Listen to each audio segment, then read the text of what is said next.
قال اللہ تعالی یسقون من رحیق المختوم القرآن الرحیق المختوم رابطہ عالم اسلامی مکہ مکرمہ کے زیر اہتمام منعقدہ سیرت النبی صلی اللہ علیہ وسلم کے عالمی مقابلہ میں اول آنے والی کتاب کا اردو ترجمہ و تصنیف مولانا صفی الرحمن مبارک پوری۔ وحی کی بندش۔ رہی یہ بات کہ وحی کتنے دنوں تک بند رہی تو اس سلسلے میں ابن سعد نے ابن عباس رضی اللہ عنہ سے ایک روایت نقل کی ہے جس کا مفہوم یہ ہے کہ یہ بندش چند دنوں کے لیے تھی اور سارے پہلوؤں پر نظر ڈالنے کے بعد یہی بات رائج بلکہ یقینی معلوم ہوتی ہے۔ اور یہ جو مشہور ہے کہ وحی کی بندش 3 سال یا 2.5 سال تک رہی تو یہ قطعاً صحیح نہیں، البتہ یہاں دلائل پر بحث کی گنجائش نہیں۔ وحی کی اس بندش کے عرصے میں رسول اللہ صلی اللہ علیہ وسلم حزین و غمگین رہے اور آپ صلی اللہ علیہ وسلم پر حیرت و استعجاب طاری رہا۔ چنانچہ صحیح بخاری کتاب التعبیر کی روایت ہے کہ وحی بند ہو گئی جس سے رسول اللہ صلی اللہ علیہ وسلم اس قدر غمگین ہوئے کہ کئی بار بلند و بالا پہاڑ کی چوٹیوں پر تشریف لے گئے کہ وہاں سے لڑک جائیں، لیکن جب کسی پہاڑ کی چوٹی پر پہنچتے کہ اپنے آپ کو لڑکھا دیں تو حضرت جبریل علیہ السلام نمودار ہوتے اور فرماتے، اے محمد صلی اللہ علیہ وسلم، آپ اللہ کے رسول برحق ہیں، اور اس کی وجہ سے آپ صلی اللہ علیہ وسلم کا اضطراب تھم جاتا، نفس کو قرار آ جاتا اور آپ صلی اللہ علیہ وسلم واپس آ جاتے۔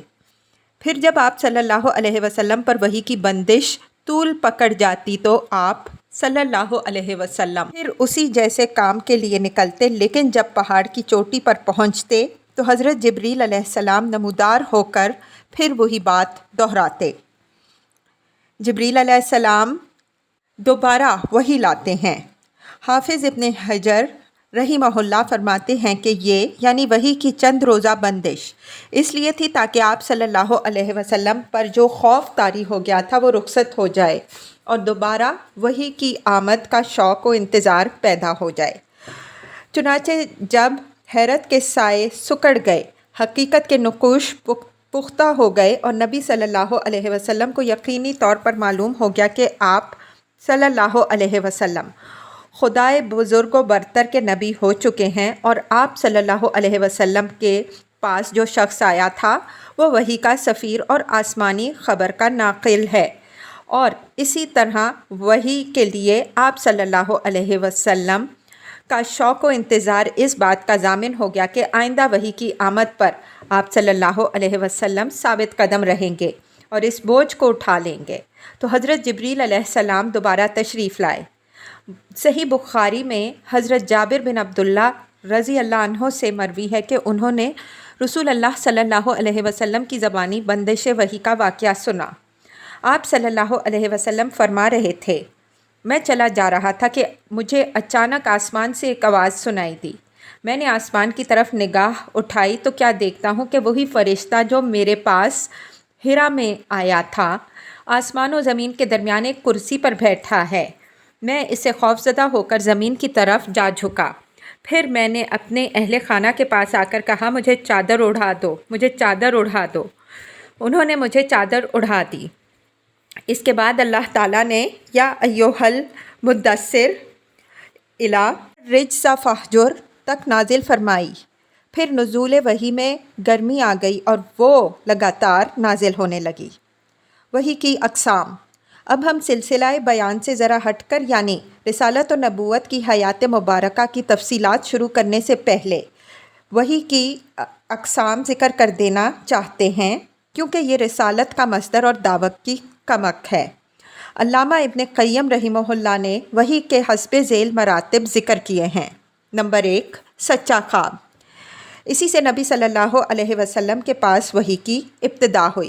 نمبر 2، فرشتہ آپ صلی اللہ علیہ وسلم کو دکھلائی دیے بغیر آپ کے دل میں بات ڈال دیتا تھا۔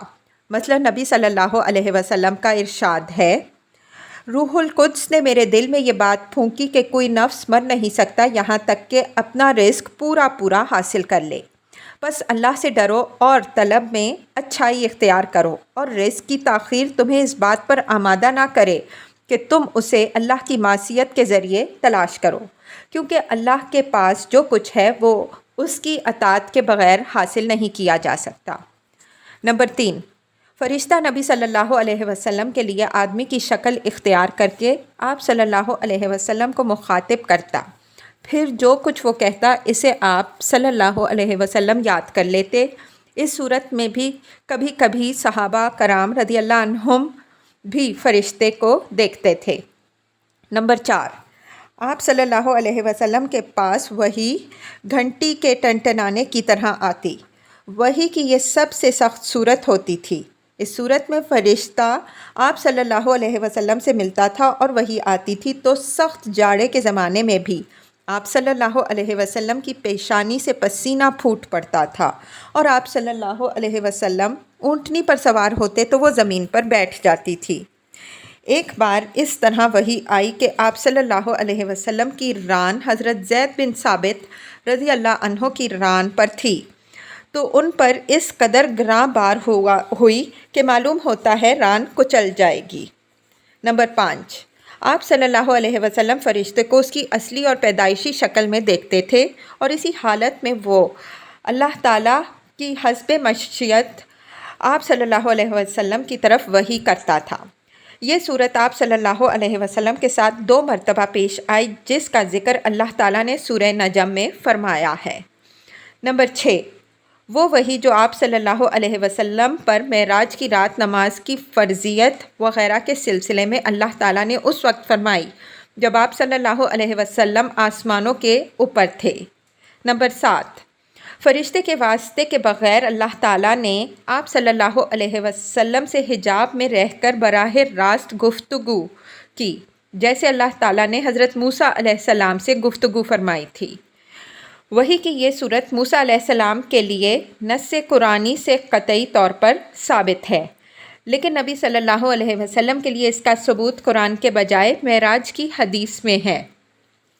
بعض لوگوں نے ایک 8ویں شکل کا بھی اضافہ کیا ہے، یعنی اللہ تعالیٰ رو در رو بغیر حجاب کے گفتگو کرے، لیکن یہ ایسی صورت ہے جس کے بارے میں سلف سے لے کر خلف تک اختلاف چلا آ رہا ہے۔ تبلیغ کا حکم اور اس کے مضمرات۔ سورہ مدثر کی ابتدائی آیات یا ایھا المدثر سے وَلِرَبِّکَ فَاصْبِرْ تک میں نبی صلی اللہ علیہ وسلم کو کئی حکم دیے گئے ہیں جو بظاہر تو بہت مختصر اور سادہ ہیں، لیکن حقیقتاً بڑے دور رس مقاصد ہیں اور ان پر احکام مشتمل ہیں، اور حقائق پر ان کے گہرے اثرات مرتب ہوتے ہیں۔ چنانچہ نمبر 1، انذار کی آخری منزل یہ ہے کہ عالم وجود میں اللہ کی مرضی کے خلاف جو بھی چل رہا ہو اسے اس کے پرخطر انجام سے آگاہ کر دیا جائے، اور وہ بھی اس طرح کے عذاب الہی کے خوف سے ان کے دل و دماغ میں ہلچل اور اتھل پتھل مچ جائے۔ نمبر 2، رب کی بڑائی و کبریائی بجا لانے کی آخری منزل یہ ہے کہ روئے زمین پر کسی اور کی کبریائی برقرار نہ رہنے دی جائے، بلکہ اس کی شوکت توڑ دی جائے اور اسے الٹ کر رکھ دیا جائے یہاں تک کہ روئے زمین پر صرف اللہ کی بڑائی باقی رہے۔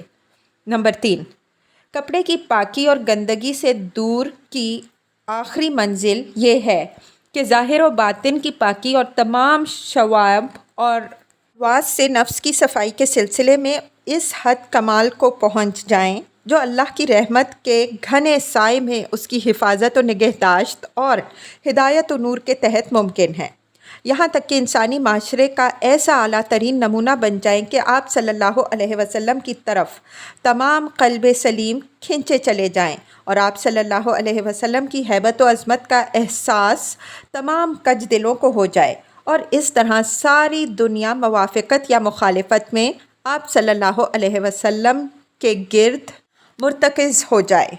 نمبر 4، احسان کر کے اس پر کثرت نہ چاہنے کی آخری منزل یہ ہے کہ اپنی جد و جہد اور کارناموں کو بڑائی اور اہمیت نہ دیں، بلکہ ایک کے بعد دوسرے عمل کے لیے جد و جہد کرتے رہیں، اور بڑے پیمانے پر قربانی اور جہد و مشقت کر کے اسے اس معنی میں فراموش کرتے جائیں کہ یہ ہمارا کوئی کارنامہ ہے، یعنی اللہ تعالیٰ کی یاد اور اس کے سامنے جواب دہی کا احساس اپنی جہد و مشقت کے احساس پر غالب رہے۔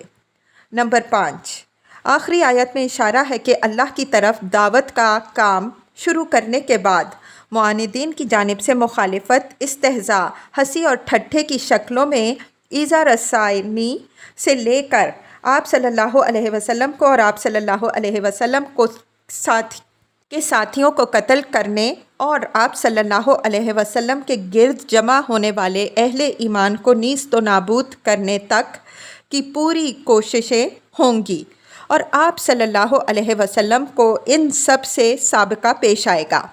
اس صورت میں آپ صلی اللہ علیہ وسلم کو بڑی پامردی اور پختگی سے صبر کرنا ہوگا، وہ بھی اس لیے نہیں کہ اس صبر کے بدلے کسی خط نفسانی کے حصول کی توقع ہو، بلکہ محض اپنے رب کی مرضی اور اس کے دین کی سربلندی کے لیے۔ وَلِرَبِّكَ فَاصْبِرْ، اللہ اکبر۔ یہ احکامات اپنی ظاہری شکل میں کتنے سادہ اور مختصر ہیں، اور ان کے الفاظ کی بندش کتنی پرسکون اور پرکشش مگی لیے ہوئے ہے، لیکن عمل اور مقصد کے لحاظ سے یہ احکامات کتنے بھاری، کتنے باعظمت اور کتنے سخت ہیں، اور ان کے نتیجے میں کتنی سخت مکھی آندھی بپا ہوگی جو ساری دنیا کے گوشے گوشے کو ہلا کر اور ایک کو دوسرے سے گتھ کر رکھ دے گی۔ ان ہی مذکورہ آیات میں دعوت و تبلیغ کا جو مواد موجود ہے، انذار کا مطلب ہی یہ ہے کہ بنی آدم کے کچھ اعمال ایسے ہیں جن کا انجام برا ہے، اور یہ سب کو معلوم ہے کہ اس دنیا میں لوگوں کو نہ تو ان کے سارے اعمال کا بدلہ دیا جاتا ہے اور نہ دیا جا سکتا ہے، اس لیے کہ انذار کا ایک تقاضا یہ بھی ہے کہ دنیا کے علاوہ ایک دن ایسا بھی ہونا چاہیے جس میں ہر عمل کا پورا اور ٹھیک ٹھیک بدلہ دیا جا سکے۔ یہی قیامت کا دن جزا کا دن اور بدلے کا دن ہے۔ پھر اس دن بدلہ دیے جانے کا لازمی تقاضا ہے کہ ہم دنیا میں جو زندگی گزار رہے ہیں اس کے علاوہ بھی ایک زندگی ہو۔ بقیہ آیات میں بندوں سے یہ مطالبہ کیا گیا ہے کہ وہ توحید خالص اختیار کریں، اپنے سارے معاملات اللہ کو سونپ دیں اور اللہ کی مرضی پر نفس کی خواہش اور لوگوں کی مرضی کو ترجیح دیں۔ اس طرح دعوت و تبلیغ کے مواد کا خلاصہ یہ ہوا: الف توحید، ب یوم آخرت پر ایمان، جیم تزکیہ نفس کا اہتمام یعنی انجام بد تک لے جانے والے گندے اور فحش کاموں سے پرہیز اور فضائل و کمالات اور اعمال خیر پر کاربند ہونے کی کوشش، دال اپنے سارے معاملات کی اللہ کو حوالگی و سپردگی ہے۔ پھر اس سلسلے کی آخری کڑی یہ ہے کہ یہ سب کچھ نبی صلی اللہ علیہ وسلم کی رسالت پر ایمان لا کر آپ صلی اللہ علیہ وسلم کی باعظمت قیادت اور رشد و ہدایت سے لبریز فرمودات کی روشنی میں انجام دیا جائے۔ پھر ان آیات کا مطلع اللہ بزرگ و برتر کی آواز میں ایک آسمانی ندا پر مشتمل ہے، جس میں نبی صلی اللہ علیہ وسلم کو اس عظیم و جلیل کام کے لیے اٹھنے اور نیند کی چادر پوشی اور بستر کی گرمی سے نکل کر جہاد اور کفاح اور سعی و مشقت کے میدان میں آنے کے لیے کہا گیا ہے۔ یا ایھا المدثر قم فانذر، اے چادر پوش اٹھ اور ڈرا۔ گویا یہ کہا جا رہا ہے کہ جسے اپنے لیے جینا ہے وہ تو راحت کی زندگی گزار سکتا ہے، لیکن آپ صلی اللہ علیہ وسلم جو اس زبردست بوجھ کو اٹھا رہے ہیں، تو آپ صلی اللہ علیہ وسلم کو نیند سے کیا تعلق؟ آپ صلی اللہ علیہ وسلم کو راحت سے کیا سروکار؟ آپ صلی اللہ علیہ وسلم کو گرم بستر سے کیا مطلب؟ پرسکون زندگی سے کیا نسبت؟ راحت بخش ساز و سامان سے کیا واسطہ؟ آپ صلی اللہ علیہ وسلم اٹھ جائیے اور اس کار عظیم کے لیے جو آپ صلی اللہ علیہ وسلم کا منتظر ہے، اس بارے گراں کے لیے جو آپ صلی اللہ علیہ وسلم کی خاطر تیار ہے، اٹھ جائیے۔ جہد و مشقت کے لیے، تکان اور محنت کے لیے اٹھ جائیے کہ اب نیند اور راحت کا وقت گزر چکا، اب آج سے پہم بیداری ہے اور طویل اور پرمشقت جہاد ہے۔ اٹھ جائیے اور اس کام کے لیے مستعد و تیار ہو جائیے۔ یہ بڑا عظیم اور پرہیبت کلمہ ہے۔ اس نے نبی صلی اللہ علیہ وسلم کو پرسکون گھر، گرم آغوش اور نرم بستر سے کھینچ کر تند طوفانوں اور تیز جھکڑوں کے درمیان اتاہ سمندر میں پھینک دیا اور لوگوں کے ضمیر اور زندگی کے حقائق کی کشاکش کے درمیان لا کھڑا کیا۔ پھر رسول اللہ صلی اللہ علیہ وسلم اٹھ گئے اور 20 سال سے زیادہ عرصے تک اٹھے رہے۔ راحت و سکون تج دیا۔ زندگی اپنے لیے اور اہل و عیال کے لیے نہ رہی۔ آپ صلی اللہ علیہ وسلم اٹھے تو اٹھے ہی رہے۔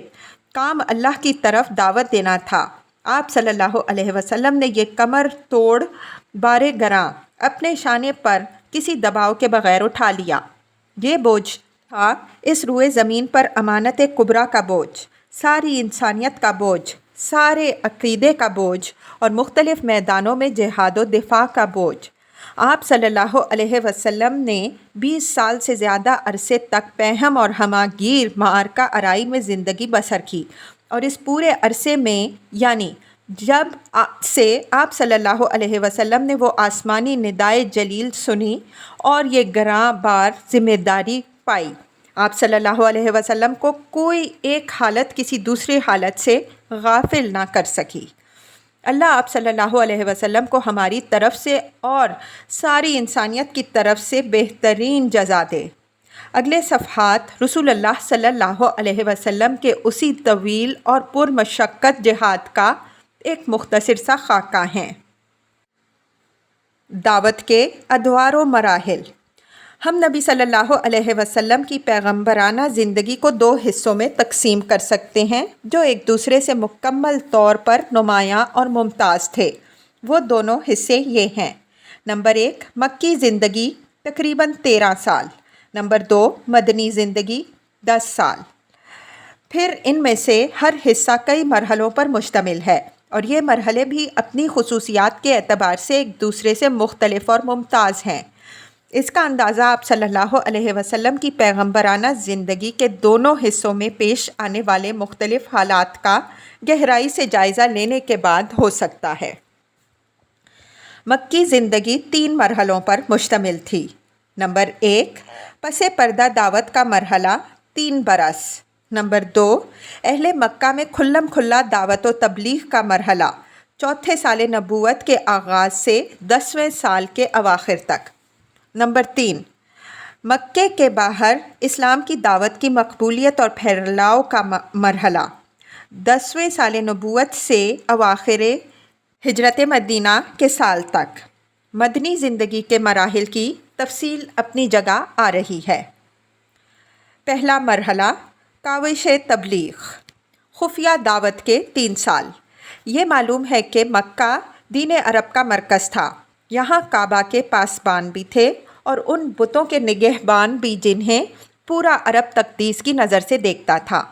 اس لیے کسی دور افتادہ مقام کی بنسبت مکہ میں مقصد اصلاح تک رسائی ذرا زیادہ دشوار تھی۔ یہاں ایسی عزیمت درکار تھی جسے مصائب و مشکلات کے جھٹکے اپنی جگہ سے نہ ہلا سکیں۔ اس کیفیت کے پیش نظر حکمت کا تقاضا یہ تھا کہ پہلے دعوت و تبلیغ کا کام پس پردہ انجام دیا جائے تاکہ اہل مکہ کے سامنے اچانک ایک ہیجان خیز صورتحال نہ آ جائے۔ اولین راہروان اسلام، یہ بالکل فطری بات تھی کہ رسول اللہ صلی اللہ علیہ وسلم سب سے پہلے ان لوگوں پر اسلام پیش کرتے جن سے آپ صلی اللہ علیہ وسلم کا سب سے گہرا ربط و تعلق تھا، یعنی اپنے گھر کے لوگوں اور دوستوں پر۔ چنانچہ آپ صلی اللہ علیہ وسلم نے سب سے پہلے انہی کو دعوت دی۔ اس لیے آپ صلی اللہ علیہ وسلم نے ابتدا میں اپنی جان پہچان کے ان لوگوں کو حق کی طرف بلایا جن کے چہروں پر آپ صلی اللہ علیہ وسلم بھلائی کے آثار دیکھ چکے تھے اور یہ جان چکے تھے کہ وہ حق اور خیر کو پسند کرتے ہیں، آپ کے صدق و صلاح سے واقف ہیں۔ پھر آپ صلی اللہ علیہ وسلم نے جنہیں اسلام کی دعوت دی ان میں سے ایک ایسی جماعت نے جسے کبھی بھی رسول اللہ صلی اللہ علیہ وسلم کی عظمت، جلالت نفس اور سچائی پر شبہ نہ گزرا تھا، آپ صلی اللہ علیہ وسلم کی دعوت قبول کر لی۔ یہ اسلامی تاریخ میں سابقین اولین کے وصف سے مشہور ہیں۔ ان میں سر فہرست آپ صلی اللہ علیہ وسلم کی بیوی ام المؤمنین حضرت خدیجہ بنت خویلد رضی اللہ عنہا، آپ کے آزاد کردہ غلام حضرت زید بن حارثہ رضی اللہ عنہ، آپ صلی اللہ علیہ وسلم کے چچیرے بھائی حضرت علی بن ابی طالب رضی اللہ عنہ، جو ابھی آپ صلی اللہ علیہ وسلم کے زیر کفالت بچے تھے، اور آپ صلی اللہ علیہ وسلم کے یار غار حضرت ابو بکر صدیق رضی اللہ عنہ ہیں۔ یہ سب کے سب پہلے ہی دن مسلمان ہو گئے۔ اس کے بعد ابو بکر صدیق رضی اللہ عنہ نے اسلام کی تبلیغ میں سرگرم کر خدمات پیش کیں۔ وہ بڑے ہر دل عزیز، نرم خو، پسندیدہ خصال کے حامل، با اخلاق اور دریا دل تھے۔ ان کے پاس ان کی مروت، دور اندیشی، تجارت اور حسن صحبت کی وجہ سے لوگوں کی آمد و رفت لگی رہتی تھی۔ چنانچہ انہوں نے اپنے پاس آنے والوں اور اٹھنے بیٹھنے والوں میں سے جس کو قابل اعتماد پایا، اسے اب اسلام کی دعوت دینی شروع کر دی۔ ان کی کوشش سے حضرت عثمان رضی اللہ عنہ، حضرت زبیر رضی اللہ عنہ، حضرت عبد الرحمن بن عوف رضی اللہ عنہ، حضرت سعد بن ابی وقاص رضی اللہ عنہ اور حضرت طلحہ بن عبید اللہ رضی اللہ عنہ مسلمان ہوئے۔ یہ بزرگ اسلام کا راول دستہ تھے۔ شروع میں جو لوگ اسلام لائے انہی میں حضرت بلال حبشی رضی اللہ عنہ بھی تھے۔ ان کے بعد امین امت حضرت ابو عبیدہ رضی اللہ عنہ، عامر بن جراح، ابو سلمہ بن عبد الاسد رضی اللہ عنہ، ارقم بن ابی الارقم رضی اللہ عنہ، عثمان بن مظعون رضی اللہ عنہ اور ان کے دونوں بھائی قدامہ اور عبداللہ رضی اللہ عنہما، اور عبیدہ بن حارث بن مطلب بن عبد مناف رضی اللہ عنہ، سعید بن زید رضی اللہ عنہ اور ان کی بیوی یعنی حضرت عمر رضی اللہ عنہ کی بہن فاطمہ بنت الخطاب رضی اللہ عنہا، اور خباب بن ارت رضی اللہ عنہ، عبداللہ بن مسعود رضی اللہ عنہ اور دوسرے کئی افراد مسلمان ہوئے۔ یہ لوگ مجموعی طور پر قریش کی تمام شاخوں سے تعلق رکھتے تھے۔ ابن ہشام نے ان کی تعداد 40 سے زیادہ بتائی ہے، لیکن ان میں سے بعض تو سابقین اولین میں شمار کرنا محل نظر ہے۔ ابن اسحاق کا بیان ہے کہ اس کے بعد مرد اور عورتیں اسلام میں جماعت در جماعت داخل ہوئے، یہاں تک کہ مکہ میں اسلام کا ذکر پھیل گیا اور لوگوں میں اس کا چرچا ہو گیا۔ یہ لوگ چھپ چھپا کر مسلمان ہوئے تھے اور رسول اللہ صلی اللہ علیہ وسلم بھی چھپ چھپا کر ہی ان کی رہنمائی اور دینی تعلیم کے لیے ان کے ساتھ جمع ہوتے تھے، کیونکہ تبلیغ کا کام ابھی تک انفرادی طور پر پس پردہ چل رہا تھا۔ ادھر سورہ مدثر کی ابتدائی آیات کے بعد وحی کی آمد پورے تسلسل اور گرم رفتاری کے ساتھ جاری تھی۔ اس دور میں چھوٹی چھوٹی آیتیں نازل ہو رہی تھیں۔ ان آیتوں کا خاتمہ یکساں قسم کے بڑے پرکشش الفاظ سے ہوتا تھا اور ان میں بڑی سکون بخش اور جاذب قلب نغمگی ہوتی تھی، جو اس پرسکون اور رقت آمیز فضا کے عین مطابق ہوتی تھی۔ پھر ان آیتوں میں تزکیہ نفس کی خوبیاں اور آلائش دنیا میں لت پت ہونے کی برائیاں بیان کی جاتی تھیں اور جنت و جہنم کا نقشہ اس طرح کھینچا جاتا تھا کہ گویا وہ آنکھوں کے سامنے ہیں۔ یہ آیتیں اہل ایمان کو اس وقت کے انسانی معاشرے سے بالکل الگ ایک دوسری ہی فضا کی سیر کراتی تھیں۔ نماز۔ ابتداً جو کچھ نازل ہوا اسی میں نماز کا حکم بھی تھا۔ مقاتل بن سلیمان لکھتے ہیں کہ اللہ تعالیٰ نے ابتدائے اسلام میں 2 رکعت صبح اور 2 رکعت شام کی نماز فرض کی، کیونکہ اللہ کا ارشاد ہے وَسَبِّحْ بِحَمْدِ رَبِّكَ بِالْعَشِيِّ وَالْإِبْكَارِ۔ سورہ غافر آیت 55۔ صبح اور شام اپنے رب کی حمد کے ساتھ اس کی تسبیح کرو۔ ابن حجر کہتے ہیں کہ نبی صلی اللہ علیہ وسلم اور اسی طرح آپ صلی اللہ علیہ وسلم کے صحابہ کرام رضی اللہ عنہم اجمعین واقعہ معراج سے پہلے قطعی طور پر نماز پڑھتے تھے، البتہ اس میں اختلاف ہے کہ نماز پنجگانہ سے پہلے کوئی نماز فرض تھی یا نہیں۔ کچھ لوگ کہتے ہیں کہ سورج کے طلوع اور غروب ہونے سے پہلے ایک ایک نماز فرض تھی۔ حارث بن اسامہ رضی اللہ عنہ نے وحی کے طریق سے موصولاً حضرت زید بن حارثہ رضی اللہ عنہ سے یہ حدیث روایت کی ہے کہ رسول اللہ صلی اللہ علیہ وسلم پر ابتداً جب وحی آئی تو آپ صلی اللہ علیہ وسلم کے پاس حضرت جبریل علیہ السلام تشریف لائے اور آپ صلی اللہ علیہ وسلم کو وضو کا طریقہ سکھایا۔ جب وضو سے فارغ ہوئے تو ایک چلو پانی لے کر شرم گاہ پر چھینٹا مارا۔ ابن ماجہ نے بھی اس مفہوم کی حدیث روایت کی ہے۔ برا بن عازب رضی اللہ عنہ اور ابن عباس رضی اللہ عنہ سے بھی اسی طرح کی حدیث مروی ہے۔ ابن عباس رضی اللہ عنہ کی حدیث میں یہ بھی مذکور ہے کہ یہ نماز اولین فرائض میں سے تھی۔ ابن ہشام کا بیان ہے کہ نبی صلی اللہ علیہ وسلم اور صحابہ کرام رضی اللہ عنہم اجمعین کے وقت گھاٹیوں میں چلے جاتے تھے اور اپنی قوم سے چھپ کر نماز وہ پڑھتے تھے۔ ایک بار ابو طالب نے نبی صلی اللہ علیہ وسلم اور حضرت علی رضی اللہ عنہ کو نماز پڑھتے دیکھ لیا، پوچھا اور حقیقت معلوم ہوئی تو کہا اس پر برقرار رہیں۔ قریش کو اجمالی خبر۔ مختلف واقعات سے ظاہر ہے کہ اس مرحلے میں تبلیغ کا کام اگرچہ انفرادی طور پر چھپ چھپا کر کیا جا رہا تھا، لیکن قریش کو اس کی سنگن لگ چکی تھی، البتہ انہوں نے اسے قابل توجہ نہ سمجھا۔ محمد غزالی رحمہ اللہ لکھتے ہیں کہ یہ خبریں قریش کو پہنچ چکی تھیں لیکن قریش نے انہیں کوئی اہمیت نہ دی۔ غالباً انہوں نے محمد صلی اللہ علیہ وسلم کو بھی اسی طرح کا کوئی دینی آدمی سمجھا جو الوہیت اور حقوق الوہیت کے موضوع پر گفتگو کرتے ہیں، جیسا کہ امیہ بن ابی لت، قس بن ساعدہ اور زید بن عمر بن نفیل وغیرہ نے کیا تھا۔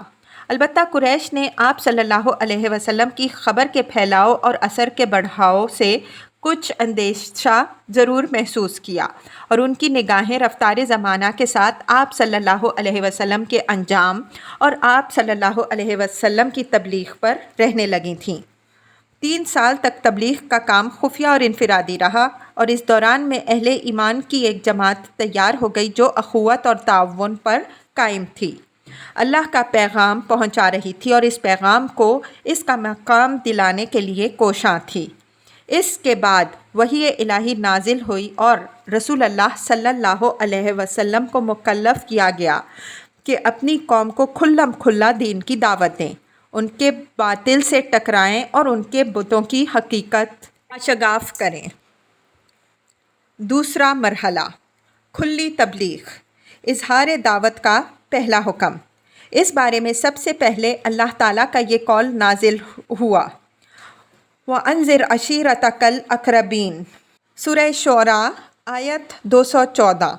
آپ صلی اللہ علیہ وسلم اپنے نزدیک ترین قرابت داروں کو عذاب الہی سے ڈرائیے۔ یہ سورہ شعراء کی آیت ہے اور اس سورہ میں سب سے پہلے حضرت موسیٰ علیہ السلام کا واقعہ بیان کیا گیا ہے، یعنی یہ بتایا گیا ہے کہ کس طرح حضرت موسیٰ علیہ السلام کی نبوت کا آغاز ہوا، پھر آخر میں انہوں نے بنی اسرائیل سمیت ہجرت کر کے فرعون اور قوم فرعون سے نجات پائی اور فرعون و آل فرعون کو غرق کیا گیا۔ بلفظ دیگر یہ تذکرہ ان تمام مراحل پر مشتمل ہے جن سے حضرت موسیٰ علیہ السلام فرعون اور قوم فرعون کو اللہ کے دین کی دعوت دیتے ہوئے گزرے تھے۔